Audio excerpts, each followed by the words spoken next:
इस वीडियो में ये बात करते हैं कि प्लेसमेंट में देखो वीआईटी में जब आओगे मतलब अभी ये मैं स्पेशल वीआईटी की सीरीज मैंने जो भी किया है तो इसलिए मैं वीआईटी से रिलेटेड चीज़ें बात कर रहा हूँ कि प्लेसमेंट में बहुतों का डाउट ये आ रहा है कि भैया किस चीज़ पे फोकस करें। सी प्लस प्लस लैंग्वेज पे, मतलब मैं यदि लैंग्वेज की बात करूँ तो सी प्लस प्लस पे, जावा पे, या फिर मैं लॉजिक की बात करूँ तो किस चीज़ को पढूँ, मतलब डीएसए को या एमएल को या वेब डेवलपमेंट को, किन सब चीज़ों पे मैं फोकस करूँ। तो ये सब चीज़ें बहुत ज़्यादा डाउट आ रही हैं। तो देखो सबसे पहली बात मैं जो तुम्हें बता रहा हूँ, वीआईटी खुद क्या करता है, बहुत सारे कंपनी से उसका टाई अप रहता है। ठीक है, कंपनी किस टाइप की, जो कि प्रिपरेशन कराती है। ठीक है, जो प्रिपरेशन कराती है उनसे टाई अप रहता है। तो वीआईटी क्या करता है, इसके लिए कोई एडिशनल फीस नहीं है। ठीक है, यदि मेरी नेक्स्ट वीडियो आएगी जिसमें मैं ये बताऊंगा कि फीस क्या होती है वीआईटी में, कोई हिडन चार्जेस है या नहीं है, वो मैं मतलब क्लियर कर दूंगा। बट वीआईटी में जो टाई अप होती है, फीस टाई अप होती है प्रिपरेशन के लिए, वो बहुत सारी कंपनीज होती है। मैं नाम नहीं ले सकता बट समझो कि बहुत सारी कंपनीज होती है जो प्रिपरेशन कराती है। वो क्या कराते हैं कि तुम्हारे क्वांट्स, वर्बल और कोडिंग, ये तीन चीज़ों पे उनका फोकस रहता है। ठीक है, वो इन तीन चीज़ों का प्रॉपर लाइव क्लासेस लेते हैं, जैसे कि हमारे क्लासेस होती हैं। ठीक है, प्लस इसमें तुम्हारे पास प्रॉब्लम्स दिए जाते हैं जिनको तुमको सॉल्व करने रहते हैं, मतलब एक प्रैक्टिस प्रॉब्लम बोल सकते हैं। ठीक है, प्रैक्टिस प्रॉब्लम होती है। उसके बाद से company specific company specific training दी जाती है। मतलब कंपनी स्पेसिफिक का कहने का ये मतलब है कि टीसीएस की यदि कंपनी आने वाली है जो कि निंजा और डिजिटल के लिए आती है। ठीक है, तो इसके लिए स्पेशल किसी कंपनी को दिया जाएगा कि आप टीसीएस, निंजा या डिजिटल की प्रिपरेशन को कराइए। ठीक है, अब एक आते हैं कि इन्फोसिस का भी आता है। इन्फोसिस का भी आता है, स्पेलिंग मिस्टेक होगा, मे भी इग्नोर करना। इन्फोसिस का आता है, तो इसके लिए भी कंपनी के लिए स्पेसिफिक ट्रेनिंग दिया जाता है। ठीक है, ये किसी और कंपनी, मान लो होता क्या है कि वीआईटी क्या करता है, बहुत सारी कंपनी से मैंने बोला ना टाई अप रहता है, तो ये क्या करेगा कि 3 से 4 लिस्ट तुमको दे देगा कंपनी का, उसके बारे में तुमको बता देगा कि वो कंपनी क्या है, पीपीटी बना के एक, या फिर तुम उसके वेबसाइट पे भी जाके तुम देख सकते हो कि वो कंपनी में क्या, मतलब वो कंपनी कैसे प्रिपरेशन कराता है, क्या है उसका स्ट्रेंथ वगैरह। और उसके बाद से तुम्हारे पास ये ऑप्शन रहता है सेलेक्ट करने का कंपनी, कि किस कंपनी से तुम ट्रेनिंग लेना चाहते हो। ठीक है, तो वो चीज़ तुम्हारे हाथ में है। अब मान लो कि तुमने एक कंपनी चूज कर लिया, अब उससे तुम, ऐसा नहीं है कि तुम, जैसे कि देखो, तुमको मान लो कि तुमने एक कंपनी चूज की है एबीसी, जो तुमको ट्रेनिंग देती है। एबीसी कोई कंपनी नहीं है, गूगल मत मारना। ठीक है, ये कोई कंपनी नहीं है, मैं रैंडम नाम ले रहा हूँ। तो एबीसी जो कंपनी है वो यदि ट्रेनिंग दे रही है तुमको, स्पेशली तुमने चूज कर लिया मान लो एबीसी कंपनी को टीसीएस निंजा के लिए, तो अब तुम्हारे दिमाग में आएगा कि भैया इन्फोसिस के लिए भी हम वही सेम ही बैच रहेगा। नहीं, मान लो कि तुम्हें ऐसा लगा कि एबीसी उतना अच्छा नहीं है, ठीक है, अगले में हम एक्स वाई जेड को चूज कर लिए। ये तुम्हारे हाथ में है, हर बार तुमको ऑप्शन दिया जाएगा। तो वैसे ही इन्फोसिस का आता है, कॉग्निजेंट का आता है। तो इन सब का स्पेशल तैयारी कराने के लिए तुम्हारे पास दिए जाते हैं। या फिर ये भी मैं बोलूँ कि तुमको प्रिपरेशन कराने के लिए अलग से, मतलब प्लेसमेंट के लिए प्रिपरेशन कराई जाती है, मतलब वो जरूरी नहीं है कि कंपनी स्पेसिफिक ही हो। ठीक है, तो इस टाइप के तुमको प्रैक्टिस प्रॉब्लम्स भी दिए जाते हैं, उनके वेबसाइट पे तुमको जाना होगा, सॉल्व करना होगा। मैंडेटरी नहीं है, जो बच्चा इंटरेस्टेड रहता है करता है, जिसको मेहनत करना है वो करेगा। और लाइव क्लासेस, एक और चीज, ये सारी चीजें होती हैं क्लास ड्यूरेशन में। मतलब इसके लिए तुमको कोई छुट्टी नहीं मिलेगा। ये तुम्हारी जनवरी या फरवरी से जब कंपनी विजिट करना शुरू कर देता है तुम्हारा स्टार्ट हो जाएगा।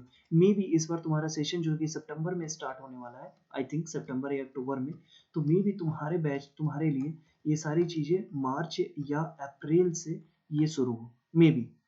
बट इतना भरोसा रखो कि ये सब चीजें प्रोवाइड की जाएंगी। ठीक है, तो तभी से ये आनी शुरू हो जाएंगे, उस टाइम तुम्हारे क्लासेस कंटिन्यू रहेंगे। और क्लासेस में कोई इशू नहीं होंगे, मतलब कोई रोक वोक नहीं होगा कि नहीं क्लासेस को पोस्टपोन करके ये सब लिए जा रहे हैं, नहीं ऐसा नहीं है। क्लासेस कंटिन्यू चलेंगी, ये ट्रेनिंग भी साथ साथ चलेगा। ठीक है, थोड़ा हेक्टिक शेड्यूल जरूर हो जाता है बट ट्रस्ट मानो कवर हो जाता है। ठीक है, एक बार वीआईटी में आ जाओगे ना, प्रेशर झेलना सीख जाओगे कि कैसे किन सब चीज़ों का प्रेशर लेते हैं। तो वीआईटी इन सब चीज़ों का तैयारी कराता है, ये तुम्हारे हाथ में है तुम कितने अच्छे से तैयारी कर सकते हो। लाइव क्लासेस चलती है, प्रैक्टिस प्रॉब्लम्स होते हैं। अच्छा, अब ये चीज़ मैं तुम्हें पहले क्लियर कर देता हूँ, ये लॉजिक। सबसे पहले प्लेसमेंट में देख लो लैंग्वेज। तो देखो लैंग्वेज तुम कोई भी रखो, नहीं मैटर करता है। यदि इसमें से तुम में से किसी ने भी यदि हैकर रैंक या फिर हैकर अर्थ, ठीक है, सॉरी यार, हैक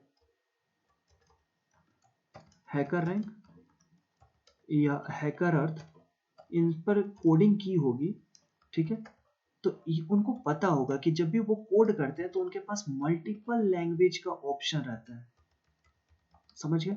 तो मल्टीपल लैंग्वेज का ऑप्शन रहता है, तो भूल के भी ये मत सोचो कि हमको सी प्लस प्लस आता है तो भैया हमको जावा सीखना पड़ेगा, या फिर हमको जावा आता है तो सी प्लस प्लस सीखना पड़ेगा। नहीं यार, सबका लॉजिक तो सेम ही रहता है, बस लैंग्वेज बदल जाता है। पाइथन और जावा तो तुम्हारे सिलेबस में है, तो तुम चाहो तो इनको पढ़ के बेसिक अंडरस्टैंडिंग बहुत अच्छे से ले सकते हो, कोई दिक्कत नहीं है। यदि तुमको सी और सी प्लस प्लस आता है तो तुम जावा इजिली सीख सकते हो, और ये सारी चीजें आती है तो पाइथन बहुत इजिली आ जाएगा। पाइथन बहुत ईजी है, भरोसा करो। तो ये सब चीजों में से कोई एक को स्ट्रॉन्ग कर लो। देखो, पता सिंटैक्स सबका होना चाहिए, बट एक स्ट्रॉन्ग होना चाहिए, ताकि उसमें से तुमको कहीं से भी दिया जाए तो तुम बता सको कि हाँ इसमें ये होता है। तो लैंग्वेज के बारे में ज्यादा कंफ्यूज नहीं होना है, एक ही पढ़ो, अच्छे से पढ़ो। सबका थोड़ा थोड़ा पढ़ने से बेहतर है एक का पढ़ो अच्छे से। और हाँ, लेकिन सबका थोड़ा थोड़ा भी आना चाहिए। ये नहीं कि सी प्लस प्लस में इतना माहिर हो गए कि जावा का थोड़ा सा एक लाइन का कोड उठा के दे दिए तो तुमको पहचान में ही नहीं आ रहा है कि किस कोड कौन सा लैंग्वेज है ये, ठीक है? तो इतना भी मत करो। और लैंग्वेज बहुत सारी हैं तो ज़्यादा फोकस मत करो, C C plus plus Java, Python, और मतलब इसमें सी नहीं है, मैं ऐड कर देता हूँ। इतना से ज़्यादा तुम फोकस मत करो, क्योंकि कहीं पे भी ना इससे ज़्यादा चीज़ें नहीं पूछी जाती है। तुम चाहोगे तो सीसार भी सिलेबस में है, तुम ले सकते हो, सीसार भी है। बट हाँ, इन सब चीज़ों पे थोड़ा सा टेक्नोलॉजी कम काम करता है, माइक्रोसॉफ्ट ज़्यादा काम करती है। तो यदि स्पेसिफिक तैयारी कर रहे हो तो कोई दिक्कत नहीं है, डॉट नेट वगैरह पे काम करती है। तो इन सब चीज़ों के लिए तुम ध्यान रखो, लैंग्वेज के लिए मैं बोल रहा हूँ। कंक्लूजन यही है, एक रखो, फोकस्ड रहो उस पर, और बाकी का बेसिक नॉलेज रखो। दूसरा चीज़ आता है ये DSA ML वेब डेवलपमेंट। देखो, सबसे पहली बात, यदि तुम ये सोचते हो ना कि तुम्हारे पास तो वेब डेवलपर का एकदम पूरा सर्टिफिकेट लगा रखे हो कि हाँ भाई हमको तो वेब डेवलपर या फिर ML डेवलपर हम पूरा है, तो वो प्लेसमेंट में हेल्प नहीं करेगा, भरोसा रखो। कुछ कंपनी है, 10% कंपनीज है जो कि आएंगी, जो तुमको सिर्फ डेवलपर पॉइंट ऑफ व्यू से सोचेंगी, जो कि तुम्हारे स्किल्स को देखेंगे, लाइक UI UX। यदि तुमको डिज़ाइन करने आता है, ML डेवलपर हो, तो उन सब चीज़ों पर वो फोकस करेंगे। बट ट्रस्ट मानो, ये ज़्यादातर कंपनीज में हेल्पफुल नहीं होती है। लाइक DSA को भी हम इंक्लूड कर ले तो। अब मेरा क्या कहने का मतलब है, हर कंपनी का अपना अपना एक अलग ही क्राइटेरिया होता है, ठीक है? किसी किसी कंपनी का असाइनमेंट दे देगा तुमको करने के लिए, एक टाइम देगा, विद इन दैट टाइम में तुमको एक इस असाइनमेंट को करके सबमिट करना रहता होगा। ध्यान, अब तुम्हारे दिमाग में आएगा, अरे यार टाइम दे दिया, मेल पे असाइनमेंट भेज दिया, आराम से बना के सबमिट मार देंगे। नहीं, इस असाइनमेंट को जब तुम बनाओगे, तुम जो भी कोड लिख रहे हो ना, उसका फ्लैग डिटेक्ट होता है। यदि फ्लैग में तुम पकड़े गए कि तुम माल प्रैक्टिस किए हो ना, तो तुमको प्लेसमेंट से बाइकआउट कर दिया जाता है। और प्लेसमेंट से बाइकआउट दो तरीकों से होता है, ये तो तुम परमानेंटली बाइकआउट हो गए, मतलब तुमको प्लेसमेंट में बैठने नहीं दिया जाएगा यदि तुम माल प्रैक्टिस में पकड़े जाते हो, VIT का ये स्ट्रिक्ट रूल है। या दूसरा ये हो सकता है कि तुमको एक पर्टिकुलर टाइम के लिए ब्लॉक कर दिया गया कि इसके बीच में जो भी कंपनी आएंगी तुम उनको अप्लाई नहीं कर सकते हो। तो भूल के भी ये इन सब चीज़ों में ना, माल प्रैक्टिस करने का, माल प्रैक्टिस इन द सेंस कि कुछ भी उल्टा सीधा करने का मत सोचना कि कोई कोड कॉपी कर दिए, एडिट कर दिया, अपलोड कर दिया, नहीं, मत सोचना। तुमसे बहुत तेज तेज लोग हैं यहाँ पे बैठे हुए, और फ्लैग डिटेक्ट करने के लिए ना बहुत एडवांस सॉफ्टवेयर लेवल में काम कर रहा है। तो ये चीज़ें हैं। तो किसी किसी कंपनी का होता है कि असाइनमेंट दे दिया, किसी कंपनी का क्या होता है कि वो टेस्ट ले लिया तुम्हारे बेसिक्स को देखते हुए, कुछ ऑब्जेक्टिव टाइप क्वेश्चंस देके, ठीक है? जो कि मान लो किसी को मर्न पे लेना है, मर्न डेवलपर तुम लोग जानते ही होंगे इस सब चीज़ के बारे में, मर्न मीन। तो इन सब चीज़ पे ले लिया ऑब्जेक्टिव, तो ज़्यादातर इन्हीं सब चीज़ों पे ऑब्जेक्टिव वो तुमसे पूछेगा, ठीक है? जो तुमको थोड़ी बड़ी-बड़ी कंपनियाँ होती हैं, वो ज़्यादातर फ़ोकस करती हैं DP पे, डायनेमिक प्रोग्रामिंग। ये बहुत ज़्यादा इम्पोर्टेंट है, मैं बार-बार बोलूँगा। मतलब कि इन द सेंस, यदि तुम्हारा DSA स्ट्रॉन्ग है ना, तो तुम समझो कि मैक्सिमम कंपनियाँ तुम फोड़ सकते हो, मतलब निकाल सकते हो आराम से, ठीक है? तो मैक्सिमम कंपनियाँ तुम निकाल सकते हो यदि तुम्हारा DSA मतलब आता है तो। और अब तुम सोचोगे कि DSA को किस लैंग्वेज में करा, तो फिर से तुम्हारा कॉन्सेप्ट यहीं पे आ जाएगा। बट मेरा प्रेफ़रेंस जो होगा, जो मैंने अभी तक देखा है, वो सी प्लस प्लस में तुम डीएसए को करने का ज़्यादा कोशिश करना ज़्यादा बेहतर होता है। पाइथन नो डाउट तुमको शॉर्टकट प्रोवाइड करता है, बट कहीं कहीं पे मतलब किसी किसी प्लेटफॉर्म पे ये रिस्ट्रिक्शन कर दिया जाता है कि पाइथन को ऑप्शन नहीं देता है।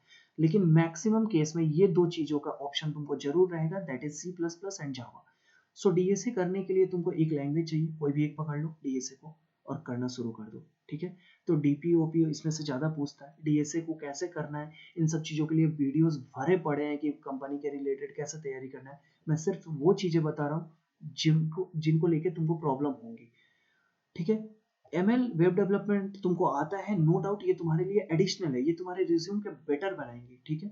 लेकिन भूल के भी इन सब चीज़ों को मतलब एकदम मेन में लेके मत सोचना, अरे यार हमको तो ये आता है, अब तो मेरा जॉब सीधे 50 लाख से ऊपर ही लगेगा, या फिर हमको तो कंपनी आते आते ही सिलेक्ट कर लेगी। नहीं, भूल के भी ऐसा मत सोचना। हर कंपनी का एक अलग अलग क्राइटेरिया होता है, वो किस बेसिस पे लेगी तुमको भी नहीं पता। एक मैं अपना एग्जांपल देता हूँ, मैं तारीफ नहीं कर रहा हूँ बट एक एग्जांपल दे रहा हूँ कि जो अभी एक कंपनी जिसमें मेरा हुआ था उसमें देखो एमटेक भी था, एमटेक सब था, 5 ईयर्स और 2 ईयर्स, 5 ईयर्स इंटीग्रेटेड वाले को बोलते हैं और 2 ईयर्स नॉर्मल एमटेक को बोलते हैं।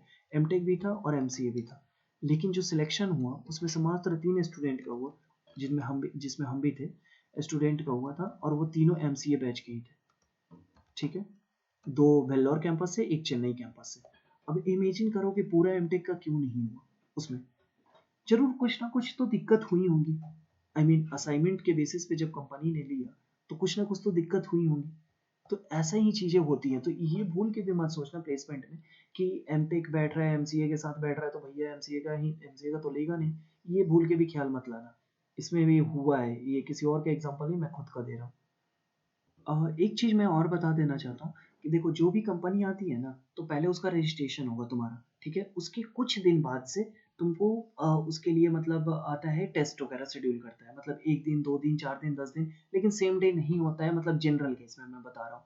तो तुमको उस दिन के पास से तुम्हारे पास टाइम है कि उस कंपनी के वेबसाइट को विजिट करो, वो किस टेक्नोलॉजी पे काम कर रहा है, आईओटी क्लाउड किस टेक्नोलॉजी पे है वो, उसके बारे में थोड़ा स्टडी करो, क्योंकि उसका क्वेश्चन नो डाउट कि तुम्हारा इन्हीं सब चीज़ों से होगा जिस पे वो काम कर रहा है। यदि वो एमएल पे काम कर रहा है तो वो चाहेगा कि बच्चा एमएल पे यदि थोड़ा स्ट्रांग है तो उसका ज़्यादा अच्छा हो।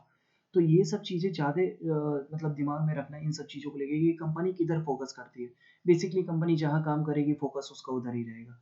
अब मान लो कि तुम बात करोगे यदि टीसीएस, विप्रो, कॉग्निजेंट, इन सब चीज़ों को लेके जो कि हायर करती है, बहुत बड़ी कंपनी है, सर्विस बेस्ड ही है लेकिन बहुत अच्छी कंपनी है, तो इन सब चीज़ों पे ये कहाँ पे काम करती है। तो देखो इनके पास ना बहुत सारे डिपार्टमेंट है, ये कहीं पे भी उठा के डाल देंगे तुमको। तो इसके लिए तुम टेंशन मत लो, ये तुम्हारे प्रिपरेशन कराएंगे, इनके लिए तुम्हारा अलग से प्रिपरेशन होता है, ये तुम करो, इसका एक जनरल फॉर्मेट है उस पर करो। उसके बाद वो कंपनी तुमको ट्रेनिंग देता है, देन आफ्टर तुमको प्लेस्ड करता है।